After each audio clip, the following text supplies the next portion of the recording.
안녕하세요, 교수님. 3학년 B반 기우민입니다. 네, 이번에는 저번에 이번 시간에 했던 그 어터치 분류 두 번째 발표를 시작하겠습니다. 먼저 교수님께서 저희 수업하실 전에 직접 이 해외 돌아다니시면서 해외에 있는 모든 어태치먼트를 직접 손수 만드시고 그러한 10년간 보관해 오신 모습을 보고 정말 많이 본받아야 되겠다고 생각했습니다. 어, 본인이 원하고 갖고 싶은 거 간절한 것은 정말 소중히 간직하고 보관하시는 모습에 많이 감동을 먹었습니다. 그걸 또 아낌없이 저에게 선뜻 보여주시는 모습이 정말 감사했습니다. 그 덕분에 좀 더 이제 어태치먼트 분류에 대해서 좀 더 개념 잡혔고요. 교수님 동영상 또 보면서 복습도 하고 연습도 하고 많이 어태치먼트 분류에 많이 개념이 이제 좀 많이 잡힌 것 같습니다. 그걸 토대로 이제 발표를 시작해 보도록 하겠습니다. 지난 시간은 저희가 이제 어태치먼트를 분류했었는데 종류에 따라서 분류해봤고요. 이번에는 이제 먼저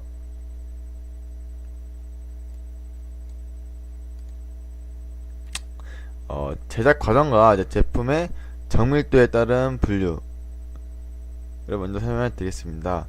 자, 먼저 제품의 정밀도, 제작 과정과 제품의 정밀도에 대한 분류에는 먼저 정밀 어태치먼트와 반정밀 어태치먼트가 있습니다. 먼저 정밀 어태치먼트는 자, 이 그림 보시는 것 같이 멜과 필름 파트가 모두 금속으로 되어 있죠, 교수님. 금속입니다. 특히 이거 같은 경우는 귀금속을 사용해서 그 멜과 필름 파트의 오차가 0.01mm 정도 되는 완전 정밀한 어태치먼트입니다. 보시면 자, 멜가 지금 왁스업으로 만든 납형에 이제 멜과 필름 파트를 귀금속 또는 이제 그 회사에서 만들어낸 금속 등을 통해서 금속을 달아서 메모를 함으로써 그대로 이렇게 두젓이 그 모습이 그대로 인기되어 나오기 때문에 일단 먼저 금속을 이용하기 때문에 이 금속에 변하지 않아요. 외형이 수축이나 뭐 이런 게 오지 않기 때문에 당연히 정밀할 수밖에 없고 대신에 귀금속 등 또 정밀 가공을 하기 때문에 기공료가 좀 많이 비싸요. 솔직히 말하면 그런 단점이 있지만 어태치먼트의 생명은 멜과 필름 파트의 정밀 적합이지 않습니까? 그런 거를 조금 더 생각한다면 돈을 조금 더 주고서라도 이렇게 정밀 형태의 어태치먼트를 사용하시 좋겠습니다. 자, 이것은 정밀 어태치먼트의 멜과 필름 파트를 한번 단면의 모습을 보시는 건데요. 이것은 이제 전자현미경으로 확대되어 본 모습인데, 자, 이제 피멜 파트와 멜 파트의 그 공간이 정말 거의 없는 게 보이죠? 정밀한 게 보이죠? 네. 게다가 귀금속으로 인한 가공을 통해서 만들었기 때문에 이렇게 정밀하다고 할 수 있겠습니다.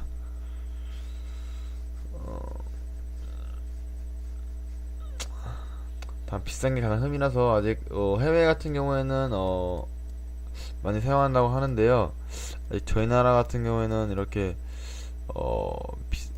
가격이 너무 고가이기 때문에 아직 그렇게 많은 보급이 안 됐다고 저는 알고 있습니다. 다음으로는 이제 반정밀에 대해서 알아볼 텐데요. 자, 반정밀 같은 경우는 그림과 보이는 것 같이 플라스틱과 플라스틱 또는 플라스틱과 메탈 이런 형태로 이루어져 있습니다. 그렇기 때문에 이것은 이제 메일 파트와 피메일 파트를 만들기 위해서 이 플라스틱 재료를 메모를 하고요. 소환을 해서 주조를 하는데, 그러한 과정에서 많은 수축, 뭐 팽창, 뭐 이런 변형, 기포 이런 많은 변형 요인들이 있어서 정밀 형태에서 귀금속을 사용해서 한 것보다는 정밀함이 조금 떨어지긴 하겠지만 플라스틱이기 때문에 가격이 그 정밀 형태에 비해서 저렴하다는 장점을 갖고 있습니다. 그래서 한국에서는 약간 이런 반정밀 형태를 많이 쓰고요. 물론 가격 때문에. 지금 보이시는 것은 이제 플라스틱으로 된 메일 파트와 피메일 파트를 캐스팅해서 나온 모습입니다. 위에 같은 경우는, 자 보시면 위에 같은 경우 정밀 형태는 이렇게 메일 파트와 피메일 파트가 금속이나 이제 귀금속을 쓰기 때문에 이게 모양이 변하지 않잖아요. 이게 녹는 게 아니기 때문에 소환 과정에서. 하지만 이건 플라스틱이기 때문에 이게 소환 과정에서 녹았다가 다시 메탈로 만들어지기 때문에 다소 수축 같은 변형이 높고요. 그리고 그렇기 때문에 이제 이걸 이렇게 플라스틱 형태로 반정밀 어태치먼트 만들 경우 마모가 적은, 그러니까 마모에 대한 저항이 높은 금속을 사용해서 이제 캐스팅을 하는 것이 옳겠습니다. 이렇게 해서 정밀 형태와 반정밀 형태, 그 제작 과정 또는 제품 정밀도에 따라 정밀과 반정밀 어태치먼트로 분류를 해보았고요.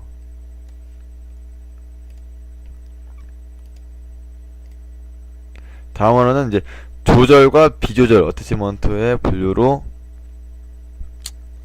해보겠습니다. 자, 먼저 조절 어태치먼트인데요.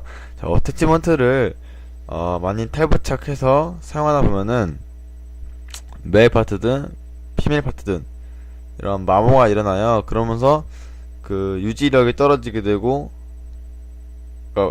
마모가 일어나면 그 메일 파트와 피메일 파트 사이에 어떠한 공간이 형성이 되면서 유지력이 떨어지게 되죠.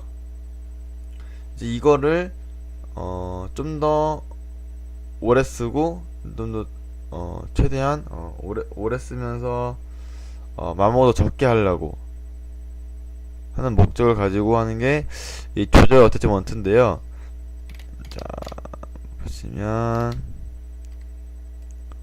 이 그림을 보시면, 자, 파란색의 나사 모양과 빨간 나사 모양이 있죠. 이것은 이제 이 파란 색깔의 스크류를, 이제 파란 스크류를 돌려주면요, 여기 이 메일 파트가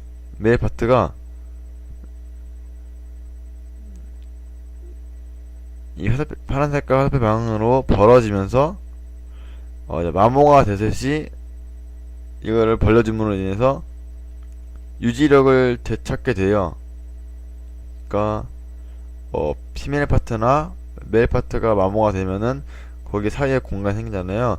그 공간을 이 스크류를 조여줌으로써 이 메일 파트의 유지부가 간격이 이렇게 양옆으로 벌어지게 되면서 넓어지겠죠. 그러면서 피메일 파트가 있었던 공간을 이 메일 파트를 넓혀줌으로써 꽉 맞게 해주고, 그 덕분에 유지를 되찾게 되죠. 그래서 이거를 이제 시계방을 돌리면서 계속 점점 벌려주면서 마모가 될 때마다 점점 벌려주면서 쓰게 되는데요. 이제 이게 어느 정도 한계가 있잖아요. 완전 다 스크류를 다 조였는데도 헐겁다, 이럴 경우에는 이제 아래에 있는 체인지 파트 부분을 또 분리를 해서 이 유지부, 메일 파트의 유지부만 다시 새로운 걸로 껴서 또 마모가 될 때는 이 파란색 부분을 조여줘서 스크롤 조여서 유지부를 넓혀서 사용하고, 마모 또 그 끝날 때는 이 체인지 파트 부분에 스크롤을 빼버려서 이 유지부만 완전 빼버린 다음에 다른 새 유지부를 껴서 또 조립하는 그런 형태로 반복하면서, 이거는 조절도 되고 조절을 하면서 계속 재생이 가능한 그런 형태의 어태치먼트, 조절 어태치먼트입니다. 자, 이 그림 같은 걸 보시면요, 이것도 조절 어태치먼트 한 종류인데요, 이거는 이제 기구를 이용해서 조절하는 방법입니다. 잠시만요. 네. 자, 기구를 이용해서 어태치먼트 사이를 벌려줄 건데요. 기구를 사용할 때 가장 큰 문제점은 이 어태치먼트, 그러니까 유지부를 상부와 하부, 중부 이렇게 똑같은 넓이를 벌려야 되는데, 그걸 똑같은 넓이를 벌리는 게 힘든 게 장점이에요. 그래서 보완된 게, 이거 같은 거는 스크류를 이용해서, 여기는 스크류를 이용해서 어태치먼트를 벌려주는 모습이고요. 자, 스크류를 이용해서 벌려주면은 상부와 하부가 같은 간격으로 벌어지겠죠. 네, 그래서 그러한 방법을 이용해서 그 기구를 이용해서 조절을 하는 어태치먼트를 조금 더 개발해서 스크류를 조여줌으로써 유지부의 상부와 하부를 같은 간격으로 벌려줄 수 있는 그런 방법을 통한, 네, 조절 어태치먼트입니다. 자, 이렇게 이런 종류가 있고요. 교수님께서 이 레진의 박힌 볼에 대해서 한번 궁금증을 가지라고 하셨는데,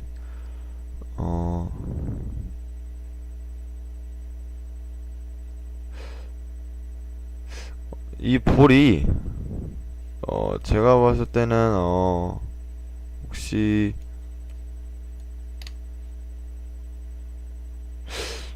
이걸 누르면 이게 빠지는 게 아닐까요? 그래서 교체할 수 있게 만든 게 아닐까요, 혹시? 아니라면은 이 볼도 어떤 유지부 홈 같은 역할을 할 수 있을 수 있을 것 같습니다. 그 두 가지는 생각해 보았고요. 이렇게 해서 이것이 조절 어태치먼트입니다. 유지부를 조절할 수 있어서 조절 어태치먼트이고요. 다음으로는 이제 비조절성 어태치먼트입니다. 자, 비조절 어태치먼트는 말 그대로 그냥 조절이 없어요. 그냥 껐다 뺐다 바로 들어가고 나오고 하는 건데, 비조절 같은 경우에는 계속 쓰다 보면 마모가 되잖아요. 그러면 마모가 된 거를 어떻게 조절해서 늘릴 수도 없고 교체할 수도 없어요. 그렇기 때문에 이런 본딩 처리를 하는 롱 브릿지 타입의 본딩 처리라는 브릿지 같은 고정식 보철물에 사용하고요, 주로. 네. 이 조절성 어태치먼트는 이제 가채성 어태치먼트의 뭐 국포치나 총이치 같은 이런 가채성 보철물에 사용하게 되겠습니다. 그런 큰 장단점이 있고요. 자, 이건 이제 기능에 따른 어태치먼트 불리는데, 먼저 비완합 어태치먼트예요. 비완합 어태치먼트는 그냥 말 그대로 약간 근데 완합이란 기능에는 비완합과 완합인데, 완합이란 일단 스트레스 브레이커 같은 역할이라서, 즉 치아 장축 방향으로 그러니까 가해지는 주장력을 이 어태치먼트가 중간에서 어떤 뭐 스프링이나 공간 이런 형태로 스트레스 브레이커 역할을 하는 것을 말해요. 근데 이제 비아납 같은 경우에는 그런 게 없기 때문에 그냥 이렇게 생긴 고정식, 이렇게 그냥 뭐였지? 네, 비조절 어태치먼트랑 똑같이 생겼고요. 또 비조절에도 비조절성, 비안압과 비조절성, 네, 비안압이 있는데,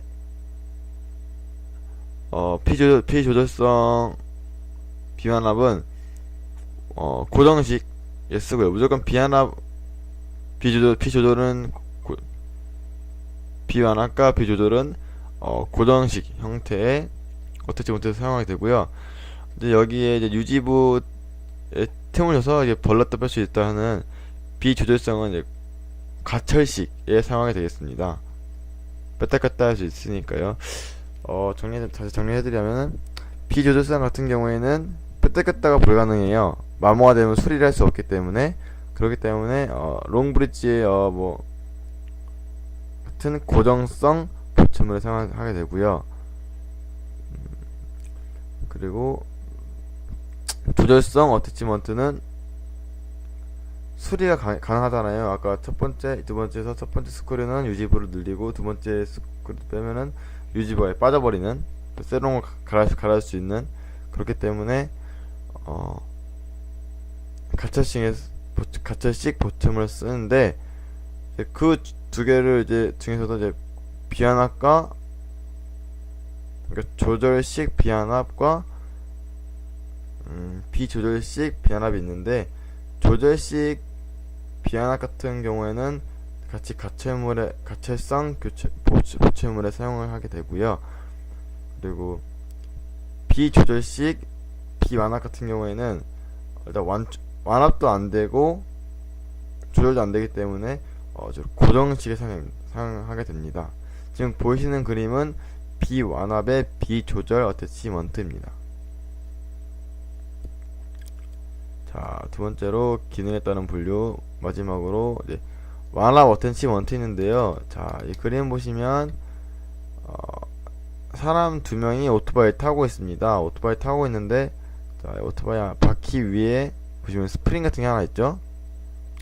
자, 자동차 같은 거, 특히 버스를 탈 때 맨 뒷좌석에 앉아서 가시다 보면은 가끔 방지턱에 덜컹할 때 제가 머리가 천장 가야지 닿는 그런 엄청난 충격이 오죠. 근데 그게 만약에 거기에 스프링이 없다면 저희는 아마 머리를 천장에 엄청 세게 박았을 거예요. 하지만 그 바퀴 휠과 이런 어떤 차체에 스프링 같은 쇼바가 있기 때문에 그 방지턱을 넘어가면서 생기는 그 튕기는 힘을 바퀴가 차체에 바로 전달하는 게 아니고, 바퀴에서 먼저 이 스프링에 쇼바에 간 다음에 쇼바가 그 힘을 어느 정도 흡수를 하고 난 다음에 차체에 전달하는 거기 때문에 실제로 저희한테 오는 힘은 약 엄청 감소된 힘이 오는 거예요. 그 기능을 똑같이 어태치먼트에 적용한 건데요. 이 스프링을, 자, 여기 보시면 스프링 같은 게 있을 거예요. 그죠? 네, 어태치먼트 이제 설계하면서 어태치먼트에 이제 스프링의 완압 장치를 스트레스 브레이커를 사용함으로써 지대치에 가해지는 교합력을 이 어태치먼트가 스트레스 브레이커를 하기 때문에 좀 더 지대치를 좀 더 오래 쓸 수 있고요. 또 지대치에 가해진 지대치에 가해지는 이 저항력을 좀 더 분산시키는, 그러니까 장쪽 방향뿐만 아니라 그 혼자 지대치 감당하는 게 아니고 옆에 치아에도 좀 더 이렇게 분산시켜줄 수 있는 그런 역할을 하기 때문에 정말 중요한 장치를 할 수 있습니다. 주로 이제 GH가 건강하지 못할 경우 사용해주면 좋겠죠? 제초로 쓰기 때문에. 자, 이런 식으로 사용할 수 있고요.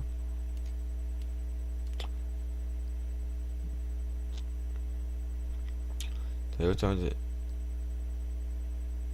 GS 테스트 프로그램을 해줌으로써 두 개가 하나가 받아야 될 그 응력을 두 개의 치아로 나눠 받으면서 좀 더 치아를 오래 사용할 수 있겠죠.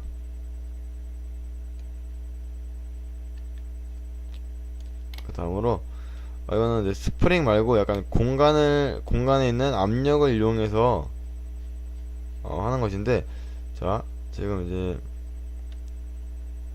피메일 파트예요. 피메일 파트 있는데, 자, 검은 색깔은 공간이 흰 색깔보다 0.4mm가 높아요.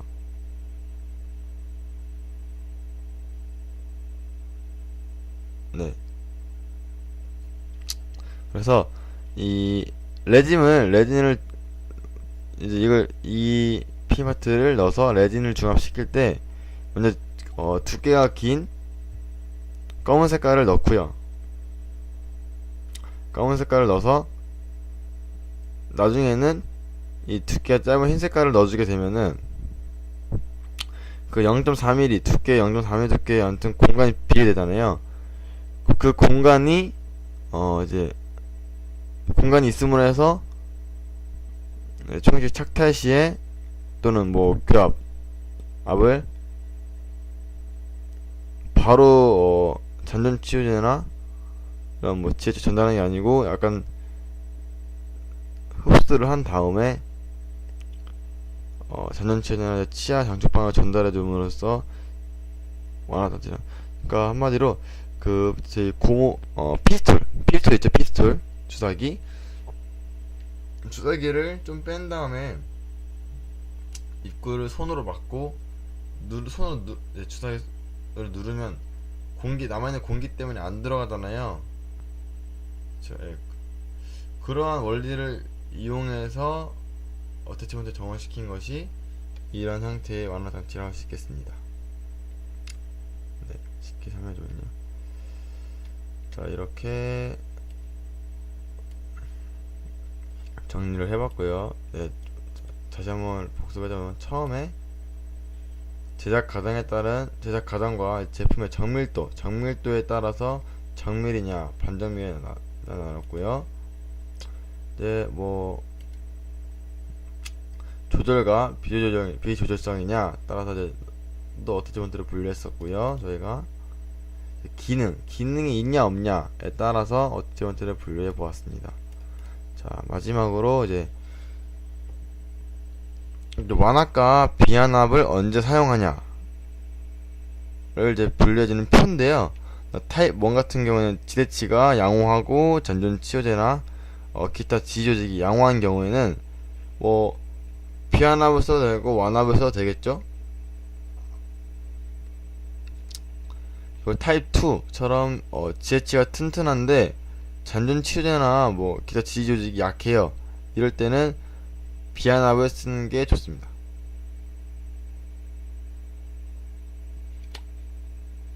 지대치가 강할 경우에는 비완압을 써도 돼요.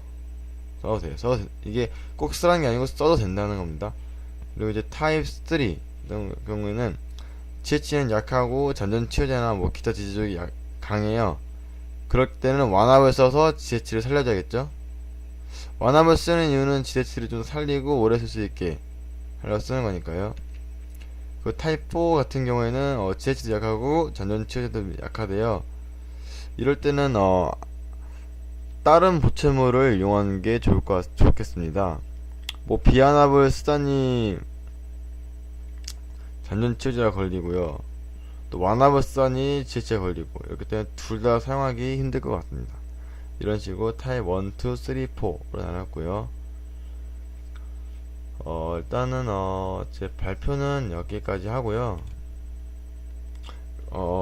일단 이날 정말 교수님께서 이 수업보다도 정말 저에게 알려주셨던 게 먼저 허영구 선생님의 그런 강의 내용이었습니다. 가장 인상 깊었던 내용이었는데, 거기서 이제 황영선 선생님이 이런 그 존경하는 분이